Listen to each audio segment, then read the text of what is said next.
Bonsoir à tous, ravi de vous retrouver sur Monaco Info. Toute l'actualité de ce mercredi 18 août. Invités, reportages, rencontres, infos pratiques, votre météo qui pousse visiblement nombre de vacanciers à venir passer quelques heures, quelques jours en principauté. Nous sommes allés à la rencontre de ceux qui ont choisi Monaco comme destination estivale. Et qui dit augmentation du nombre de visiteurs implique forcément le retour d'une circulation un peu plus dense. Alors, comment gérer au mieux ces flux? Max Mélan, superviseur au Centre intégré de la gestion de la mobilité, le CIGM, sera avec nous dans un instant. Une circulation qu'il faut réguler avec de surcroît les contrôles sanitaires mis en place aux différentes entrées de la principauté qui s'ajoutent au ralentissement habituel. Nous avons suivi aujourd'hui les policiers en action.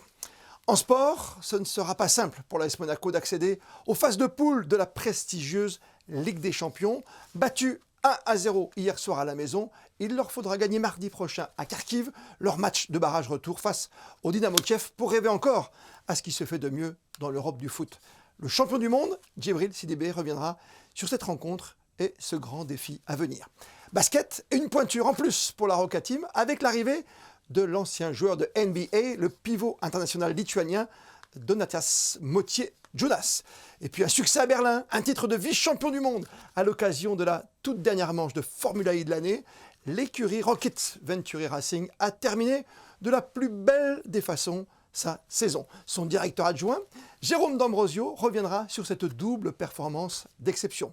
Automobile justement et affluence, on note, je vous le disais depuis le début de la semaine, une augmentation grandissante du trafic en principauté. Pourquoi les touristes ont-ils choisi Monaco comme point de chute, comme point de passage? Vanessa Dessy a mené l'enquête accompagnée d'Olivier Bonello. On est toujours content de revenir ici sur la Côte d'Azur et venir à Monaco passer notre journée. C'est un peu pèlerinage, on va dire.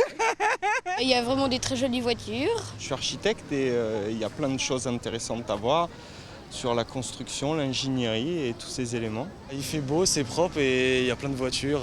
Franchement, c'est bien à visiter, je conseille. Chaque année, on vient faire notre petite journée à Monaco, c'est sacré. Le Grand Prix aussi surtout, vu qu'on regarde la F1, c'est super cool. C'est incroyable, l'architecture et la propreté de la ville. Je suis toujours émerveillé. C'est un peu un autre monde que celui que l'on connaît tous les jours par rapport à l'environnement, le microcosme. Pour le car spotting, c'est en gros on vient regarder les belles voitures. On prend une grosse journée et on va photographier les voitures les plus rares qu'on peut trouver à Monaco. On vient de l'entendre, voiture de légende, sécurité, propreté, les atouts de la principauté de Monaco. Plus de monde, ce qui implique le retour de quelques bouchons bien connus de tous ici en principauté, les fameuses heures de pointe. Comment gère-t-on au mieux ce trafic? Max Mélan, le superviseur au Centre intégré de la gestion de la mobilité, est avec nous ce soir. Bonsoir à vous. Bonsoir. Vous l'avez constaté vous aussi depuis 48 heures, beaucoup plus de monde en principauté? Oui, il y a un petit peu plus de monde que la semaine dernière, donc effectivement, on le voit avec les chiffres. Donc la semaine dernière, on était vers les 95 000, 96 000 de densité de véhicules par jour. Et là, on est pas loin des 100 000. Sommes-nous revenus à un été normal finalement? C'est comparable à l'année dernière, en 2020. Mais en fait, on a quand même encore 10 000 véhicules de moins que les années avant Covid, quoi. Avec une population qui vient essentiellement de France, bien sûr, d'autres départements? Oui, alors l'entrée principale se fait par le jardin exotique. On a des pointes le matin vers 7h, entre 7h et 9h du matin. Et là, l'été, les pointes se font plutôt vers de 10h à midi et demi, quoi. On connaît bien ces points névralgiques, on le sait, la sortie après des bureaux, après 16h30, 17h, et puis le matin sûr, pour venir en principauté. On essaye toujours d'avertir au mieux tous les automobilistes qui viennent chez nous ou qui repartent le soir? Pour cela, on a des panneaux en messages variables de plusieurs générations, donc des très récents. Donc on envoie beaucoup de messages pour fluidifier la circulation. Il y a aussi des applications, je sais pas, avec Waze par exemple, on avance aussi? Oui, tout à fait, on a un partenariat avec Waze. Et donc on travaille très bien avec eux. Quand il y a un problème, on leur signale, ils le communiquent de suite et vice-versa. Il y a aussi sur Twitter, hein, vous avez une application là également. On a une application aussi, oui. Et donc on envoie des messages. On peut signaler par exemple tous les jours les fermetures des ouvrages pour la maintenance, pour des travaux. C'est vous qui décidez de fermer une route en pleine journée, de dire le tunnel est inaccessible pour repartir vers Nice par exemple. C'est vous qui décidez en temps réel quand vous voyez que ça bouchonne trop? En fait, on a une réglementation qui nous est imposée par le préfet des Alpes-Maritimes. Dès qu'il y a 100 mètres de queue dans le tunnel Régnier 3, qui est un tunnel franco-monégasque, on est obligé d'appliquer une déviation. C'est-à-dire qu'on ne ferme pas en totalité le tunnel, on ferme la bretelle qui part de Canton-Enterré et qui va en direction du tunnel Régnier 3, de façon à dévier un petit peu la circulation par la Basse-Corniche et Cap d'Aille-Basse-Corniche. Parce que là, autrement, vous, de votre place, hein, de la part de la gestion, vous pouvez peut-être ralentir ou accélérer certains feux habituellement pour pouvoir faire partir plus de gens, évacuer plus de voitures à la minute? Oui, tout à fait. On arrive à mettre des déviations. Par exemple, le soir, en sortie des plages, on peut fermer le Sardanapale. Et donc, les gens sont déviés soit vers Monte-Carlo. Et maintenant, grâce au giratoire qu'on a pu implanter à Saint-Dévote, on peut les envoyer aussi sur l'avenue Kennedy, donc qui nous facilite grandement les choses. Comment on est averti finalement? Comment fonctionnent ces alarmes derrière vous? C'est un système de détection automatique, un logiciel qui a été créé par une société hollandaise qui fait référence dans le monde. Et donc, qui nous remonte en voix off un incident avec la vidéo de l'incident. Et donc l'opérateur est attiré par la voix et regarde si l'incident est réel ou pas. Donc s'il est réel, on ferme les tunnels, on appelle les pompiers, on met tout le monde en sécurité, la police, les pompiers, les services de dépannage. Et si c'est une fausse information, on acquitte l'alarme et on passe à autre chose. Un dernier mot, dans un monde idéal, pour accéder à Monaco, repartir, votre solution à vous, même dans un esprit un petit peu fou, hein, un peu de folie, c'est quoi? C'est des taxis volants? C'est une navette? Je crois qu'il y a des propositions qui sont en cours, notamment des navettes maritimes. Après, on verra bien ce qui adviendra. Merci pour tout ce que vous faites. Max Mélan, notre invité en pleine action, vous l'entendez ce soir sur Monaco Info. À très vite. Merci beaucoup. Merci, au revoir. On vient de l'évoquer, en plus des difficultés inhérentes aux entrées et aux sorties de Monaco à des heures critiques, les contrôles pour raisons sanitaires à l'entrée comme à l'intérieur de la principauté sont plus que jamais d'actualité. Nous sommes allés dans le sillage des policiers aujourd'hui. Reportage signé Christine Datomel, Thomas Deus et Clélia Renaud. Depuis le début de la crise sanitaire, les contrôles de police sévissent en principauté. L'objectif, faire respecter les mesures sanitaires. Écoute, pédagogie, dialogue, communication, de nombreux actes de prévention sont pratiqués au quotidien par la sûreté publique. Cependant, face à l'évolution de la propagation de la Covid-19, les contrôles de police ont, quant à eux, été renforcés aux 3 frontières de la principauté. À l'heure actuelle, on contrôle donc tous les étrangers, toutes les personnes qui sortent du périmètre exclusif donc des Alpes-Maritimes, du Var et de la commune d'Imperia. On s'appuie aussi sur la formule papier, donc un test PCR ou antigénique valable de moins de 48 heures. Également, on s'appuie aussi sur un schéma vaccinal complet et sur une certification de rétablissement après une contamination Covid-19. Et si ce matin, 350 contrôles de police ont été réalisés à la frontière de Monaco et que 7 véhicules ont été refoulés, les touristes et les résidents continuent d'affluer pour la pause déjeuner dans les établissements de bouche qui, eux, non plus, n'échappent pas à la règle des contrôles.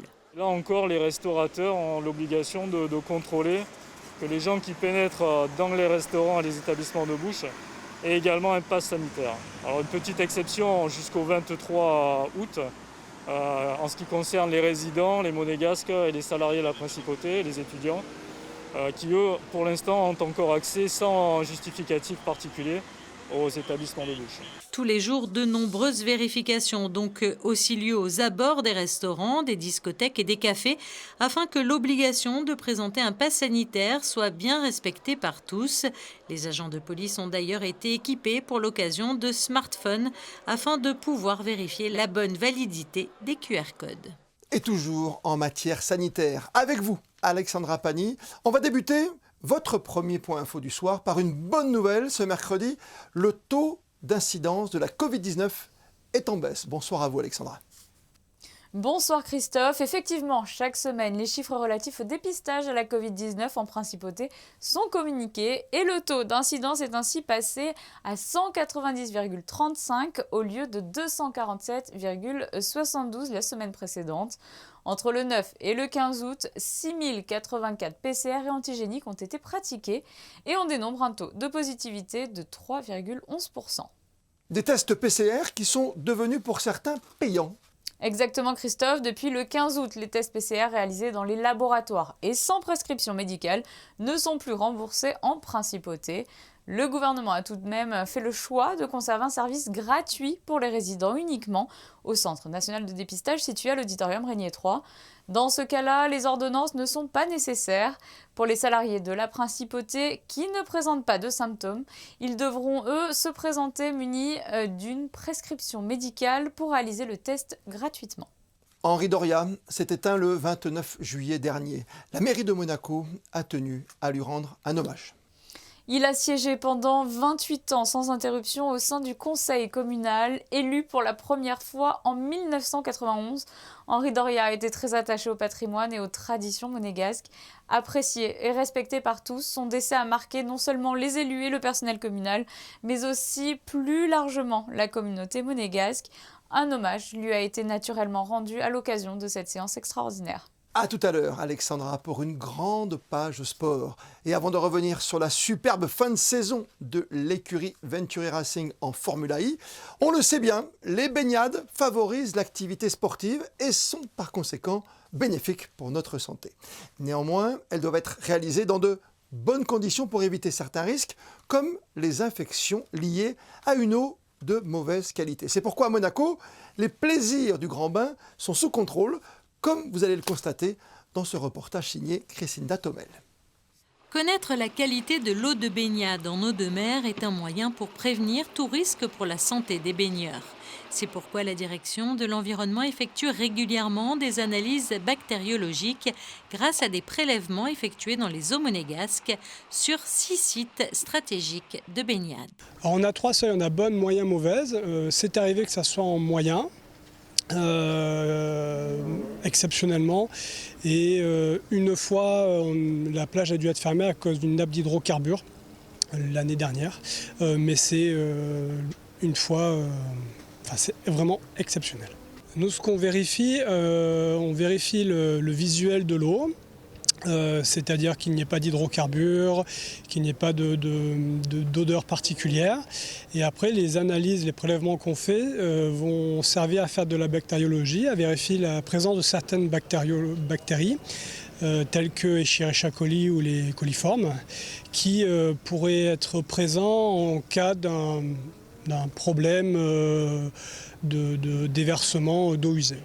Escorté par la direction des affaires maritimes, c'est à bord de son kayak que Nicolas Bonnet effectue ses prélèvements une fois par semaine, et ce tout au long de l'année, pour assurer la sécurité sanitaire des baigneurs en principauté.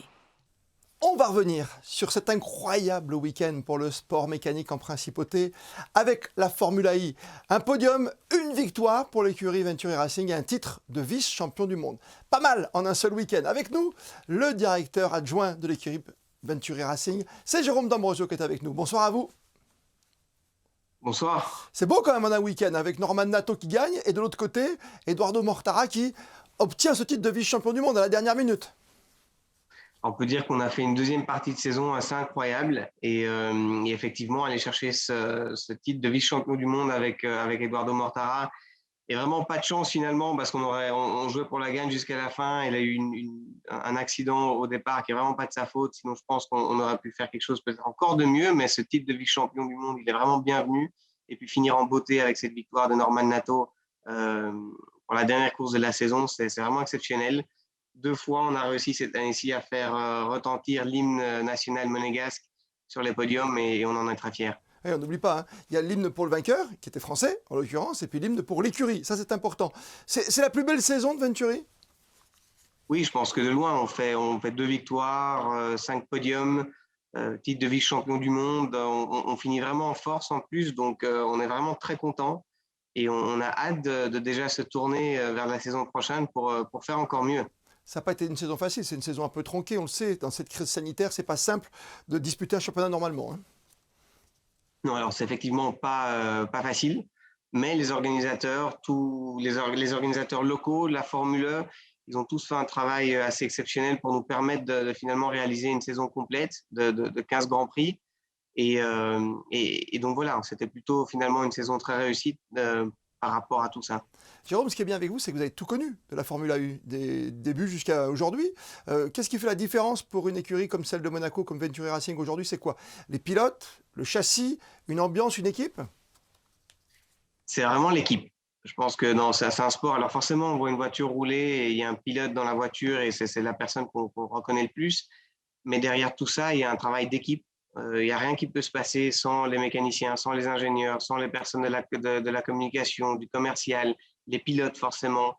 Et on arrive, et je pense que pendant cette saison, on a réussi à vraiment trouver une osmose, à parfaire différents processus qui nous permettent d'arriver à ces résultats et procéder. Et c'est ça qui a fait qu'on a pu faire la différence, je pense, sur la deuxième moitié de saison. Et puis Berlin, c'est le week-end où on est l'écurie qui marque le plus de points sur une double course de la saison. Donc, c'est vraiment, on finit en force et continuer à parfaire tous ces points-là en équipe. C'est ce qui va nous permettre de continuer à progresser. Sans dévoiler des secrets d'entreprise, mais on a déjà une petite idée de sur quel point il faut travailler un peu plus pour gagner encore plus de courses et être champion du monde finalement? Alors, comment ça se passe, c'est que chaque week-end, on revient avec beaucoup de points qu'on a envie d'améliorer. Et finalement, la course automobile, comme dans d'autres domaines aussi, on est sans cesse à la recherche de l'amélioration, de la perfection. Et donc, même quand on gagne une course, on revient au bureau ici à Monaco et on se pose et on a beaucoup de points sur lesquels on s'aperçoit qu'on peut encore s'améliorer. Donc, c'est ce procédé-là, en fait, qu'il faut continuer. Il ne faut jamais arrêter, il ne faut jamais rien relâcher. C'est clair qu'on va revenir dans quelques semaines et on va déjà être concentré sur la première course qui aura lieu en janvier en Afrique du Sud. Et pendant ces 5 mois, on va travailler d'arrache-pied pour continuer à s'améliorer. On va être un peu visionnaire. Dans combien de temps l'électrique va-t-il remplacer, le moteur électrique va remplacer le moteur thermique? Alors ça dépend des gouvernements, ça dépend de la politique de certains pays, de l'Europe et tout ça, mais je pense qu'on va clairement vers une mobilité en règle générale qui deviendra électrique. À savoir si ce sera dans 5 ans, dans 10 ans ou quelle échéance, ça c'est un peu encore difficile à juger, mais en tout cas, ce qu'on peut voir, et les chiffres le montrent déjà, c'est que c'est vers ça que l'automobile et que la mobilité va. On se dit que la saison prochaine, ça sera encore mieux, avec les mêmes pilotes? Il y a pas mal de choses sur lesquelles on doit travailler, et on communiquera tout ça en temps et en heure. Mais effectivement, on doit encore se poser un petit peu sur plusieurs plans et voir comment on va avancer. Et puis gagner à la maison, ce serait bien aussi un jour, non? C'est pas mal ça. C'est un beau projet peut-être pour 2022, non? C'est l'objectif. C'est l'objectif. Ce serait formidable. Merci à vous d'avoir été avec nous en duplex de votre écurie qui nous plaît tant et qui nous ramène toujours autant d'émotions à chaque Grand Prix, à chaque Formula E Grand Prix. Merci à vous. Merci. On reste dans le sport et je vous en parlais un peu plus tôt dans cette édition. L'AS Monaco s'est incliné hier soir en barrage aller de la Ligue des Champions face au Shakhtar Donetsk. 1-0. Alexandra Pagny, on revient avec vous sur cette rencontre. Les Monégasques ont pourtant dominé ce match, mais cela n'a pas suffi pour s'imposer sur la pelouse du Louis II. Les Ukrainiens ont donc remporté la première manche de ce barrage avec un but à la 19e minute de Pedrinho. Le coach Kovac croit encore en la victoire et s'appuie sur ses 70 minutes de jeu où son équipe a dominé. Je vous propose d'écouter la réaction du défenseur Djibril Sidibé, lui aussi confiant. Comme je l'ai dit à mes partenaires, là, on a perdu la première manche, il reste 90 minutes. Donc ça m'est arrivé quand on avait joué à l'époque contre Manchester City où on avait perdu 5-3 et qu'à la maison on avait retourné la situation. Là c'est différent parce que ça va être à l'extérieur. Mais j'y crois, on y croit, et puis voilà, il faudra faire un match parfait, tout simplement. Que ce soit les attaquants, les milieux de terrain, les défenseurs, voilà, notre force l'année passée, ça a été le collectif. À nous de bien récupérer pour affronter cette grosse bataille, quoi. À noter, Christophe, qu'Alexander Golovin, le milieu de terrain monégasque, a été élu MVP de cette rencontre par les supporters rouges et blancs sur l'application AS Monaco. Une nouvelle recrue est arrivée sur le parquet de la salle Gaston Médecin. Le pivot international lituanien Donatas Motiejunas vient de s'engager pour la saison à venir au sein de la Roca Team. Un CV bien connu dans le milieu, il compte à son actif 262 matchs en NBA au sein des Houston Rockets, notamment de 2012 à 2017, puis une brève apparition avec les San Antonio Spurs en 2019. Aujourd'hui, il revient en Europe après 3 années passées en Chine. Mobile et costaud, c'est un profil dont ne disposait pas encore Coach Z au sein de l'équipe. Bienvenue à lui. Hier avait lieu l'inauguration de l'édition 2021 du Mondial du Théâtre. Des ateliers sont également ouverts au public. 2 ateliers ont démarré depuis ce jeudi. Le premier autour du masque et l'exploration de l'univers de ce masque scénique. Le second autour du travail d'un chœur moderne dans une pièce classique. Toutes les informations sont disponibles sur le site internet du Mondial du Théâtre. La météo de ces prochaines heures à présent, Alexandra. Encore du soleil et de fortes chaleurs, Christophe, pour ce jeudi. Le thermomètre grimpera jusqu'à 27 degrés pour un ressenti de 31 degrés à la mi-journée. Pour les chanceux qui se trouveront du côté de la plage, l'eau est à 26 degrés. On rappelle qu'il est conseillé de rester à l'ombre aux heures les plus chaudes de la journée. Et en ce 19 août, nous souhaiterons une bonne fête aux Jean-Eudes. Et comme le veut la tradition, on termine avec les photos du jour consacrées ce soir au contrôle des passes sanitaires mis en place en principauté. Photo signée Michael. Allez-y, on se retrouve demain, 19h, pour une toute nouvelle édition de votre journal. Bonne et belle soirée à toutes et à tous sur Monaco Info. À demain!